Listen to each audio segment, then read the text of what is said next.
Bienvenue au Totalement Geek Podcast. Mon nom est Philippe Plante, je suis un passionné de l'univers geek et un entrepreneur. Ici, on va parler de techno, films, jeux vidéo et plus encore. Bon épisode. Salut gang, bienvenue à ce nouvel épisode du Totalement Geek Podcast dans lequel on va parler du Marvel Cinematic Universe, le MCU. Donc on va parler de son avenir, on va se poser la question, est-ce que justement le MCU est mort? Est-ce que le MCU a encore la possibilité de renaître de ses cendres avec les projets qui s'en viennent? Donc voilà, aujourd'hui ça va vraiment être du sérieux. On va parler d'un univers que j'apprécie énormément, qui a commencé en 2008. Et qui aujourd'hui a vécu quelques années un peu plus difficiles. On va revenir sur le passé, sur qu'est-ce qui a marqué l'écran justement avec le MCU. On parle de presque 20 années là, de cinéma et de séries. On parle de dizaines de films, de dizaines de téléséries aussi. Donc, du contenu, il y en a eu. On a grandi, en fait, avec Tony Stark, qui était interprété par Robert Downey Jr. On a ri avec les Gardiens de la Galaxie. Puis on a découvert des musiques incroyables, mais on a aussi eu quelques frissons de malaise à quelques reprises, que ce soit en voyant M.O.D.O.K. dans Ant-Man ou la télésérie She-Hulk là, avec des effets spéciaux CGI là, complètement bâclés. Donc bref, ce que je te propose aujourd'hui, c'est qu'on va retourner en arrière, puis on va passer à travers les 5 phases de ce merveilleux univers. On va juger les flops. On va célébrer les hits et on va discuter de ce qui s'en vient, en fait, en 2026, parce que je pense que ça promet d'être une très belle année 2026. Donc voilà, on commence dès maintenant. On va parler des 5 phases du MCU. La première phase, la phase 1, c'est là, on retourne au tout début, on retourne en 2008. C'est un peu ce que j'appellerais l'assemblage, hein, pour reprendre en fait la phrase de Captain America. Justement, on parle de Avengers Rassemblement, ben c'est un petit peu ça. Donc là, on commençait en fait à vouloir créer un univers et on assemblait des pièces de puzzle avec quelques films pour créer justement l'univers et donner envie aux fans justement des comics de transférer justement vers le télévisuel. Donc, on a, je vais reprendre aussi, c'est vrai, j'avais pris en note justement, c'est un... Le MCU, en fait, en sa phase 1, ben, il était un peu comme en train de se construire en plein vol, comme un avion en plein vol. Puis je trouve ça drôle parce que ça fait un peu... ça nous rappelle, en fait, une année difficile en 2020 où le directeur, Dr Arruda, pour ne pas le nommer, avait justement mentionné, le directeur de la santé publique en 2020 avait mentionné, on construit l'avion en plein vol. Ben, le MCU, c'était un peu ça au début, il n'y avait rien. Donc là, il commençait, il y avait eu quelques projets de Blade dans les années précédentes. Puis là, on commençait quelque chose de 100% nouveau et on devait bâtir, en fait, l'univers dans son entier. Le point qui a marqué le plus, je pense, tout le monde pour la phase 1, c'est définitivement Iron Man. C'est lui qui a ouvert, en fait, le marché. C'est lui qui a créé même le marché des films de cet univers de Marvel. Écoute, un film incroyable. Je le réécoute, je pense, systématiquement une fois par année, à environ. Un Robert Downey Jr. qui est un acteur incroyable, un acteur qui aime les rôles complexes, qui est capable vraiment de s'imprégner, puis qui a un talent brut incroyable, et qui incarne à la perfection Iron Man. On a eu plusieurs autres personnes, tu sais, que les gens disent « Ah, Tom Cruise pourrait être un bon... » Puis tout ça. Oui, il y a d'autres personnes qui pourraient interpréter définitivement Iron Man, mais dans ma tête à moi, Robert Downey Jr. est de loin la personne qui interprète le mieux le rôle, qui était... En fait, tu sais, parfois on dit que cette personne-là est née pour avoir un rôle en particulier. Ben, définitivement, moi, je pense que le rôle de Robert Downey Jr., ça a été Tony Stark dans Iron Man et tous les films suivants. C'est lui qui a réellement qui a tiré vers le haut, finalement, puis qui a amené justement l'univers à devenir extrêmement intéressant pour tous les fans de comics comme j'en suis directement.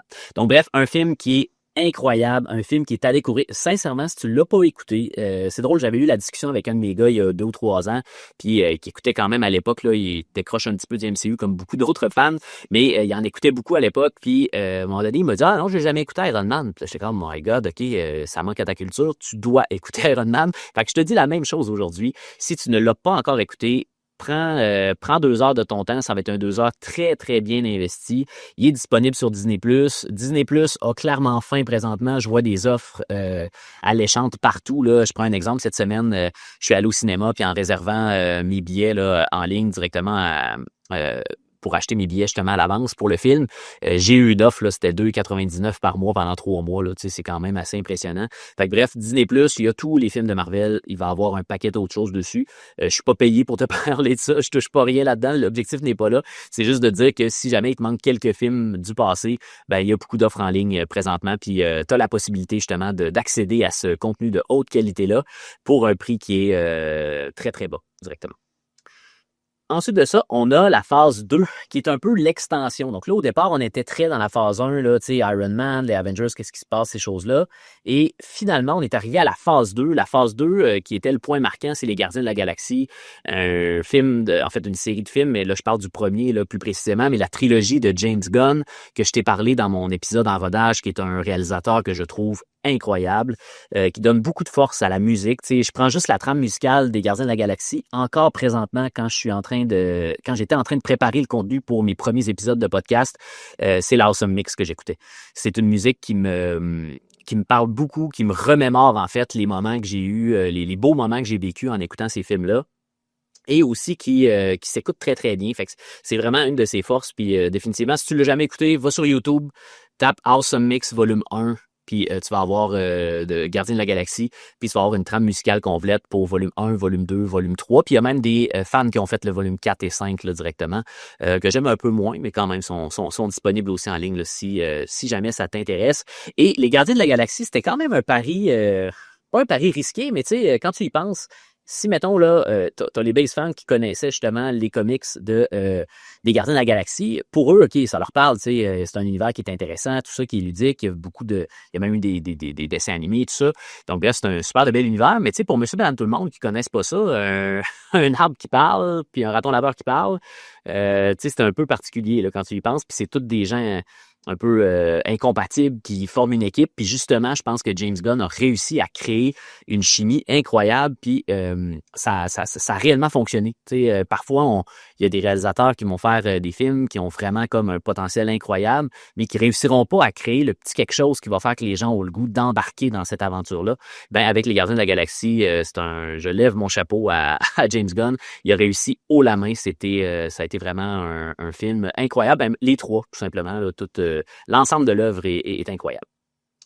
Ensuite de ça, on est à l'apogée. Donc là, c'est au moment où la phase 3, là, justement, que j'appelle l'apogée, c'est vraiment le moment où là, on commence à... tout le monde, on relie tout le monde, justement. Il y a des moments marquants comme le fameux snap de Thanos directement de Infinity War. Donc, je me rappelle comme si c'était hier, en fait, ce moment-là, quand je suis allé voir Infinity War, puis j'en dirai pas plus, mais tu sais, tous les moments qu'on a vécu en écoutant ce film-là, j'étais assis dans la salle, puis je me disais juste comme, oh my God, OK, il vient de se passer ça. Après, je pense que ça faisait une dizaine d'années, 10-12 ans, là, que le MCU faisait un paquet de films. Puis tu sais, veux pas, quand tu tombes dans un univers de Marvel, Disney aussi dans les dernières années, mais dès que tu tombes dans Marvel, généralement, les films finissent toujours bien, mais tu sais, c'est pas toujours le cas dans certains films puis c'était une séquence dans laquelle il y avait des fins un peu plus tragiques pour certains personnages, il y avait des choses qui arrivaient qui avaient des conséquences importantes et ça l'affectait justement la suite des choses, mais ça a créé réellement une phase très, très forte directement avec comme ennemi, là, disons, global, là, qui était Thanos, là, l'ennemi principal plutôt, là, je pourrais dire comme ça. Ensuite de ça, on a les phases 4 et 5. Et là, ça commence un peu à se corser, les phases 4 et 5. Le rachat par Disney, c'est fait. J'ai pas pris en note l'année, là, mais c'est proche de ce bout-là. Dans le fond, ils ont tenté d'ajouter le multivers qui, honnêtement, avait un potentiel incroyable parce que, c'est un sujet qui est tellement riche, là. Ça permet aux gens de s'imaginer, en fait, les possibilités. Même dans notre vie à nous, est-ce qu'il y a justement, plusieurs univers qui sont pas connectés directement, mais qui vivent vraiment en parallèle. C'est un petit peu ça, en fait, que le multivers du MCU faisait. Et malheureusement, il est arrivé quelque chose à un certain moment, il y a eu trop de contenu qui a été programmé. Et trop de contenu, qu'est-ce que ça fait, veux pas, ça baisse la qualité. Je t'en parlais dans mon premier épisode, puis je te disais, exemple, pour les médias sociaux, oui, c'est important des fois de faire un peu plus de publications, baisser légèrement ta qualité, mais au moins avoir une présence un peu plus constante parce que les gens recherchent un peu plus d'authenticité. C'est vrai dans le cas des médias sociaux, mais dans le cas, par contre, des films puis des téléséries, pas mal moins. Puis écoute, depuis que Disney a racheté, ça a été là, une machine à saucisses, là, si tu me permets le terme, de flop. Là. Il y a eu énormément de stocks qui ont sorti, des bons films qui ont réussi à passer, des bonnes séries, mais énormément de flops dans tout ça, qui a fait justement là, qu'on a eu une espèce de chaos, si je peux me permettre le terme, qui a baissé de beaucoup la qualité. Et malheureusement, à cause de ça, il y a eu beaucoup de personnes qui ont quitté le navire du MCU et qui ont même plus le goût d'écouter les nouveaux projets là, directement. Maintenant, ben, écoute, justement, on parlait il y a eu des bons coups, il y a eu des mauvais coups, c'est comme dans tout. Fait allons justement du côté des flops et des top, mon top 3 et mon flop, les 3 pires flops, donc, du MCU dans les dernières années. Je suis pas allé en passant avec les statistiques, là, directement. Oui, je me suis basé un peu dans mes recherches. Au début, je suis allé voir c'est quoi les pires choses directement. Mais, là, j'ai vraiment pris le temps de regardez moi là, personnellement dans mon expérience à la maison ou au cinéma, qu'est-ce que j'ai moins aimé. Puis écoute, en numéro 3, j'ai pas le choix. Ben, je l'ai mis en numéro 3, là, mais je pense qu'il faudrait que je la mette quasiment en numéro 1. Là. C'est She-Hulk, avocate à la cour. Là, c'est une drôle de tentative, puis bien honnêtement, je comprends pas qu'est-ce qu'ils ont voulu faire avec ça.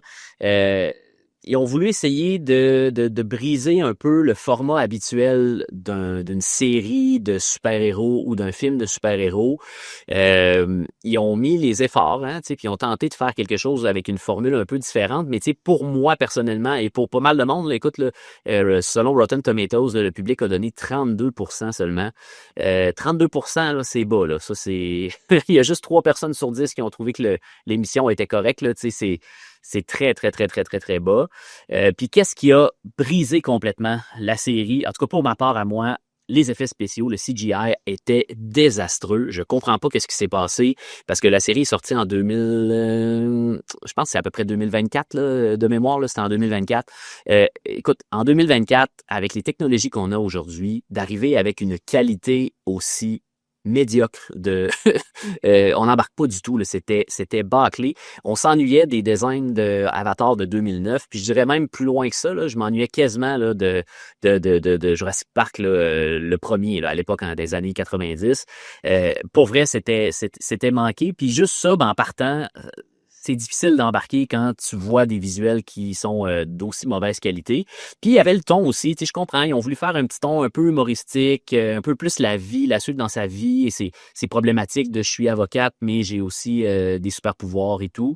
Je dis pas que l'idée était mauvaise, mais honnêtement, je trouvais que ça ressemblait à une espèce de petit soap, là, tu sais, une petite télésérie avec un petit ton humoristique qui suit Bref. Peut-être qu'il y a des gens qui aimeraient ça, mais je pense que les gens qui aimeraient ça ne sont pas les gens qui aiment les trucs de super-héros en général. Donc, je comprends pas, justement. Puis ce qui m'a achevé, là, la scène at work là, avec une autre personne, là, que je me rappelle plus le nom, là, j'ai tout effacé ça de ma mémoire. Là. Quand j'ai vu ça, je fais OK, non, ça va être correct. Là. Je pensais à autre chose. On va oublier She-Hulk directement. Donc, je pense que la raison pour laquelle ça n'a pas fonctionné, She-Hulk, c'est que Marvel a oublié à la base qu'est-ce que les amateurs aiment justement, c'est d'avoir justement, c'est les lecteurs de comics à la base.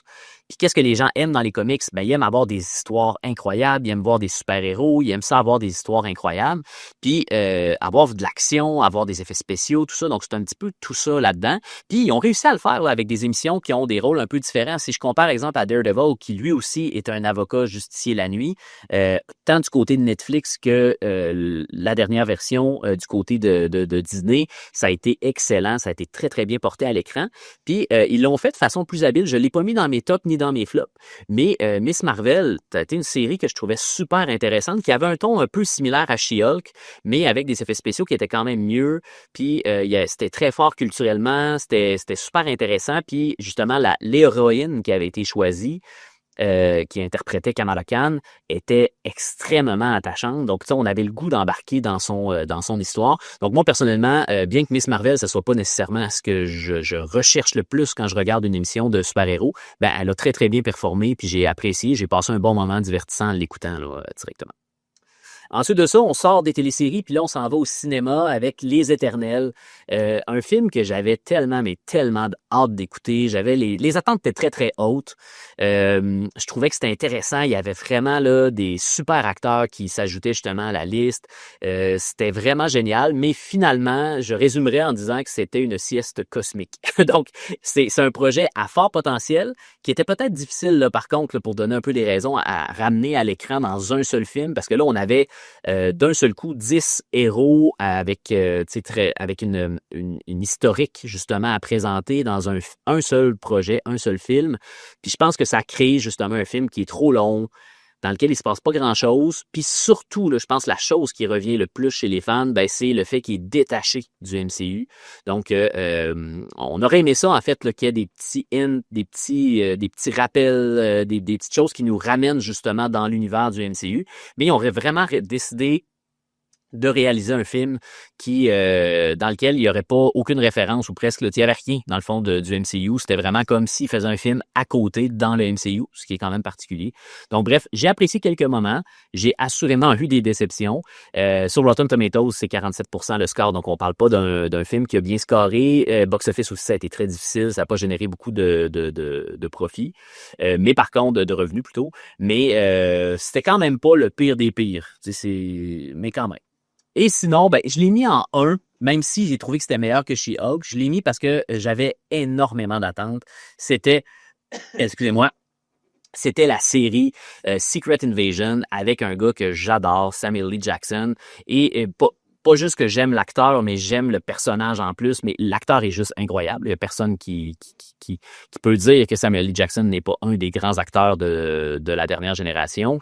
Je pense même, je sais pas, j'ai pas tenu le compte, mais j'avais déjà regardé, là, puis c'était, je pense que c'était l'acteur, justement, pendant un certain temps qui avait eu une participation, la plus haute participation dans un nombre de films. Donc, c'était lui qui avait été présent dans le plus grand nombre de films de toute l'histoire. Fait que c'est quand même un fait intéressant. Donc, le verdict, c'était quoi qu'on s'attendait avec Secret Invasion? Pour ceux qui connaissent pas ça, en fait, c'est qu'il y a des Skrulls dans l'univers Marvel. Les Skrulls, c'est des extraterrestres. En fait, c'est une race qui vit en dehors de la Terre, qui peut prendre l'apparence de n'importe quel humanoïde directement. Et définitivement, eux, en fait, sont en fuite parce que justement, ils sont en fuite avec toute leur civilisation sur la planète Terre et ils prennent l'apparence d'humains et ils tentent justement, il y a une certaine faction en gros là, qui veulent prendre un peu le pouvoir, prendre le contrôle un peu de la planète pour avoir un impact justement sur les décisions planétaires. Et voilà, donc on a de quoi de super intéressant. On a en fait des espions qui sont indétectables. On a le plus grand le plus grand inspecteur, si je peux le dire ainsi, en la matière de Nick Fury, qui est un paranoïaque, qui est quelqu'un qui connaît toutes les ficelles, qui a plein de connexions et tout et tout. Donc, on avait de quoi de super intéressant. Mais malheureusement, la série n'a pas réussi à atteindre les attentes, mes attentes personnelles, mais non plus les attentes de la plupart des fans là, directement. Donc, ça a été quand même ça a été un flop malheureusement. Je l'ai écouté au complet, puis j'ai quand même apprécié, je trouvais ça divertissant, mais ça m'a quand même un peu déçu. Je m'attendais à peut-être de quoi, justement, un thriller là, d'espionnage un petit peu plus profond, avec plus de rebondissements, tout ça. Et puis finalement, ben écoute, le combat de la fin, là, si jamais tu te rends jusqu'à la dernière épisode, ben encore une fois, on a un petit problème de CGI, mais ça, c'est causé par la quantité beaucoup trop grande de projets que Marvel veut lancer dans un court laps de temps. Donc voilà pour ce qui est de nos flops. Mais là, on va revenir dans le positif parce qu'il y a vraiment des choses incroyables qui se sont qu'on a pu vivre justement grâce au MCU dans les dernières années.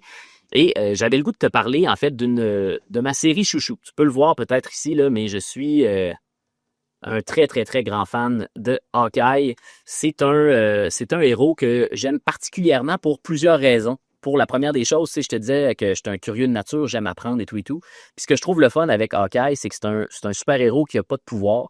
C'est un super-héros qui là, justement, il l'a grâce à son entraînement, à ses efforts, au temps qu'il a mis là-dedans, puis à son talent naturel, là, assurément. Mais quand même, ça reste un super-héros qui est très performant, qui va souvent sauver dans les comics et ailleurs, justement, va sauver ses coéquipiers, les Avengers. Puis en plus de ça, ben non seulement c'est un super-héros que j'aimais déjà beaucoup dans les comics, mais c'est aussi un super-héros qui est interprété par Jeremy Renner, qui est un acteur que j'aime énormément, qui imprègne le rôle. Tu sais, je parlais de Robert Downey Jr. tantôt pour Iron Man. Ben lui, définitivement, Jeremy Renner pour Hawkeye, je trouve que c'est la version parfaite d'Hawkeye. Il l'a à 100%. Et c'est un acteur aussi qui a un impact, en fait, là, sur la vie de beaucoup de personnes. Lui, en 2023, il a subi un énorme accident. En fait, il est passé sous sa déneigeuse à lui, dans le fond. Là. Tu pourras aller lire là-dessus. Là, c'est arrivé au jour de l'an en 2023. Trentaine d'os cassés, il y a eu de nombreuses blessures aux organes internes, tout ça. Bref, certaines personnes pensaient même que c'était la fin. Puis écoute, cet acteur-là a démontré une force puis une résilience tellement inspirante. Il a réussi à se remettre complètement de son accident au fil des mois, là, bien entendu. Puis tu sais, je voyais encore dernièrement ses routines d'entraînement, tout ça, il a repris une forme incroyable, comme il y avait justement à l'époque de ses rôles de Hawkeye. Donc, il a vraiment réussi à se rebâtir en entier. Et il a d'ailleurs écrit un livre que j'ai dévoré, que j'ai adoré, qui s'appelle My Next Breath. C'est un espèce de livre, une mémoire, en fait, justement, dans lequel il va parler un peu de cet accident-là, mais aussi de sa vision des choses, de comment il s'est rebâti et tout. Donc, très, très, très inspirant. Si tu cherches un livre à lire, là, c'est assez facile de le trouver, là, Jeremy Renner, My Next Breath. C'est un excellent film, directeur. Donc, la série Hawkeye, en bref, c'est Clint Barton, qui est justement qui est le Hawkeye originel, je pourrais le dire ainsi, et Kate Bishop, qui devient son apprenti, qui va devenir d'ailleurs Hawkeye, là, justement, là, je l'ai justement, je pense que c'est juste ici, là. Donc, Kate Bishop qui va devenir justement la future Hawkeye. Donc, ils travaillent ensemble. Donc, c'est vraiment drôle. Il y a une super de belle chimie entre les deux acteurs. Il y a de l'action, il y a de l'humour. On est un peu dans la thématique Noël, parce que tout se passe à New York au moment où Clint vient justement avec sa famille, avec ses enfants plutôt, à New York pour passer un peu de temps avant les fêtes. Et bref, on est vraiment dans l'ambiance là avec le fameux arbre, sapin géant justement à New York et tout. Donc, super intéressant comme visuel. Moi, personnellement, je le réécoute tout le temps dans le temps des fêtes à chaque année depuis qu'il est sorti la série. Donc, c'est excellent. Il a connu quand même des très bons scores. On parle, tu vois, 92% sur Rotten Tomatoes. Moi, personnellement, je pense que c'est ma télésérie préférée, mais c'est certain que j'ai comme un gros parti pris pour le personnage, puis l'acteur, donc c'est sûr que ça vient un petit peu là, biaiser mon choix final. Sinon, ben écoute, Avengers Endgame qui a clos en fait une suite de films incroyables. Donc, on est dans la deuxième film là, justement de l'affrontement contre Thanos. 94% sur Rotten Tomatoes. C'est l'expérience cinématique ultime. Je suis allé le voir à l'époque, je pense 2 ou 3 fois. On a un Robert Downey Jr. Qui est incroyable dans ce film-là, avec toutes les autres Avengers. Tout ça. Bref, c'est un film très, très, très, très, très, très bon à voir. Très important d'avoir écouté quelques films avant, en particulier avoir écouté Avengers Infinity War, si on veut comprendre justement qu'est-ce qui se passe là. C'est sûr que si vous n'avez pas écouté vraiment les films des Avengers, puis vous tombez directement, vous allez peut-être vous poser des questions au début du film. Voyons, qu'est-ce qui se passe là-dedans, je comprends rien. Donc, minimalement, écoutez le précédent. Mais sinon, même sur Disney+, il l'offre, là, ou même vous pouvez le taper dans Google assez facilement. Vous voyez l'historique, justement, dans le temps. Comment les films ont sorti, justement, avec vraiment l'historique, là, de façon à ce que vous puissiez suivre les films si jamais vous voulez reprendre un petit peu de retard à ce niveau-là. Mais définitivement, Avengers Infinity War et Endgame, c'est 2 films incroyables à regarder, tant à la maison qu'au cinéma. J'en ai que de bons souvenirs. Et ben finalement, le patron, c'est Iron Man, le premier Iron Man de 2008. C'est celui qui, comme j'ai dit un peu plus tôt, a lancé justement l'univers. Ça reste un film incroyable, ça reste un film, même pour l'année 2008, on a vraiment des beaux effets spéciaux, un beau développement du personnage. Vraiment, là, c'est un film à écouter là, définitivement. Puis tu vois 94% Rotten Tomatoes, donc c'est quand même assez impressionnant. Donc, finalement, ben, je voulais qu'on parle un peu de l'agenda 2026 parce que on a quand même une belle année qui s'en vient devant nous au niveau du MCU. Puis, je voulais qu'on en parle ensemble. Donc, côté série, là, présentement, je suis en train d'enregistrer, on est au mois de janvier. Cet épisode-là va sortir quelque part au mois de février. Mais on a en fait la série Wonder Woman qui n'est pas encore sortie au moment d'enregistrer, mais elle va être sortie quand vous allez écouter l'épisode, quand il sera disponible, du moins l'épisode, sur ma chaîne. Il va avoir... j'ai hâte de voir cette série-là, Wonder Woman. Je sais pas si tu as vu les previews ou si même tu auras écouté peut-être les premiers épisodes directement quand tu peux écouter ce podcast-là. Mais j'ai hâte de voir. J'ai honnêtement peur qu'on soit dans un genre d'épisode, d'un genre de série qui fait penser un peu à She-Hulk. Mais l'acteur est un super de bon acteur. Là, je vais sûrement avoir de la difficulté à le dire, là, mais c'est Yahya Abdul Mateen 2. Donc, bref, c'est un acteur qui est excellent. Ceux qui reconnaissent pas avec le nom comme ça, surtout que je le dis mal, vous pouvez aller, en fait, dans le film Aquaman, il faisait Black Manta, donc comme le fils, là, justement, là, donc il était dans Aquaman, il a joué dans un paquet d'autres films, là, vous pourrez aller voir sa filmographie, mais c'est un très, très bon acteur, c'est un acteur qui est super talentueux. Fait que j'ai hâte de voir comment ils vont formuler ça, mais... Je sais pas, j'ai hâte de voir. Tu sais, c'est pas un super-héros que je connais beaucoup. Puis là, on semble vouloir faire une espèce de formule un peu à la She-Hulk, d'un peu soap, là, il y a une affaire de super-héros, il y a des super-pouvoirs, mais là, c'est plus un acteur qui essaie de percer à Hollywood. Fait que j'ai hâte de voir comment ils vont tourner ça. Mais écoute, on pourra s'en reparler peut-être là, dans un prochain épisode. Sinon, bon, on a Daredevil Born Again, la saison 2, qui va ressortir au mois de mars. Donc, ça, encore une fois, j'ai vraiment hâte. Ça va être le retour de Matt Murdock, de Kingpin, et il va y avoir aussi le Punisher, dans le fond, qui va être là. Donc, je l'attends vraiment avec impatience. Ça va être excellent, j'en suis persuadé, ça va réellement être épique.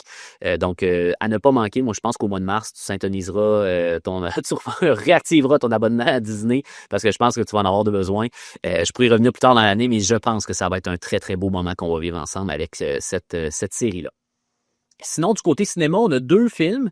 C'est 2 gros films, par exemple. Fait que j'ai hâte de voir, là, mais je pense que ça va être vraiment excellent. Le film de l'été, puis le film pour les fêtes. En gros, là. Donc, pour ce qui est de l'été, Spider-Man 4 qui va sortir, Brand New Day. Donc, définitivement, ça risque d'être la grosse sortie box-office de l'été. Tom Holland, qui est un acteur très prometteur, puis un acteur qui incarne à la perfection son rôle de Spider-Man.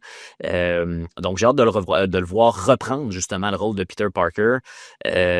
John Burtnell qui va revenir aussi dans le rôle de Punisher dans ce film-là directement. Fait que j'ai très hâte de voir. Ça va être un film assurément avec un paquet d'effets spéciaux. On a vu déjà beaucoup là, d'images qui ont fuité un peu partout pendant le tournage. Puis, tu sais, il va y avoir des explosions, il va y avoir beaucoup de situations. Ça semble se passer beaucoup au niveau de la ville directement. Donc, vraiment street level, là, parce que Spider-Man, Punisher sont généralement des super-héros qu'on appelle street level. Donc, ils vont vraiment gérer un quartier, protéger plutôt un quartier versus, exemple, les Avengers qui vont plus protéger la planète, disons, dans sa globalité directement. Et ensuite de ça, bon, on va terminer l'année avec un projet que tout le monde attend, qui est Avengers Doomsday.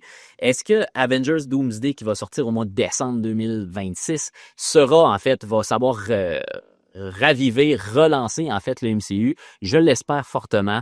En fait, il va y avoir beaucoup d'éléments dans ce film-là. Il y a une belle campagne aussi, je trouve, de promotion présentement qui vient présenter le retour de Thor, le retour de Captain America, le retour de Robert Downey Jr. dans un rôle différent qui va interpréter Doctor Doom.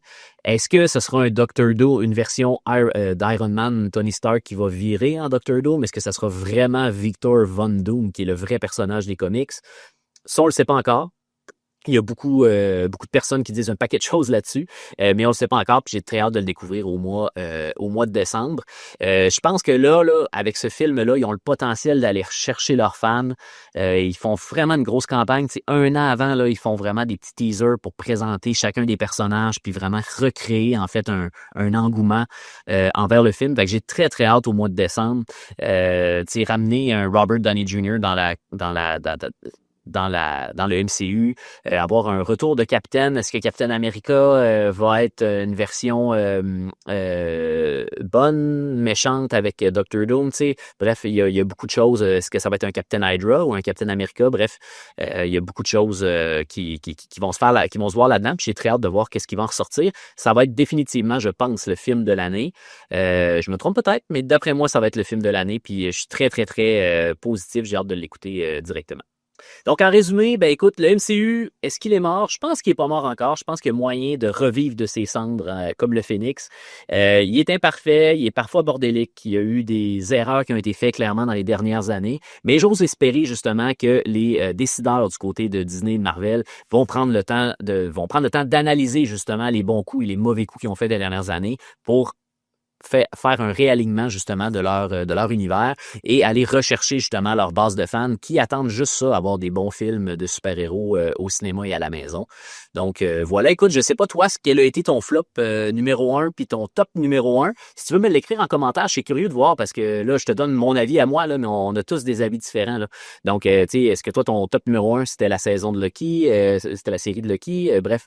Dis-moi en commentaire qu'est-ce que t'aimes. Puis justement, si t'aimes le podcast et t'es rendu jusqu'ici directement, ben écoute, abonne-toi puis partage-le à tes amis pour faire connaître le podcast d'un maximum de personnes. Donc bref, merci d'avoir été là. J'espère que tu as apprécié l'épisode. On se dit à la semaine prochaine. Passe une belle journée.